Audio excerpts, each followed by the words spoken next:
রাস্তাঘাট বন্ধ করে দেওয়া, আটকে রাখা, এটার বিরুদ্ধে আমাদের সামাজিক প্রতিরোধও দরকার।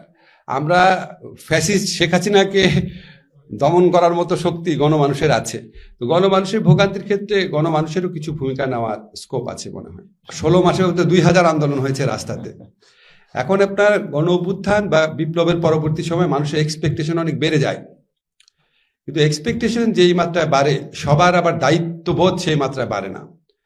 এখন যদি মনে করা হয় ধরেন এই সরকার তো আপনার আমাদের সরকার, আমরা যা বলবো তাই শুনবে, এটা ঠিক আছে, কিন্তু আপনি একটা আন্দোলন করতে গিয়ে কত মানুষের যে কষ্ট হচ্ছে। আজকে একটা পত্রিকায় ছবি দিলাম, একটা ভাইয়ের পা নাই, উনি ক্র্যাচে ভর করে অনেক দূর পর্যন্ত আসছে। তো এগুলি যদি আমরা স্মরণ না রাখি, এই ন্যূনতম নাগরিক দায়িত্ববোধ, তাহলে কি করার আছে বলেন? তো আমাদের মনে হয় আমরা সবাই ওয়েট করছি উপদেষ্টা পরিষদ, আল্লাহর রহমতে আমাদের মেয়াদটা 1 বছর পর শেষ হবে, তারপরে সরি 1 মাস পরে কারেক্ট করছি, 1 মাস পরে শেষ হবে। আমি খুব আগ্রহ নিয়ে দেখবো যে কত রাস্তায় আন্দোলন হয় এরপরে।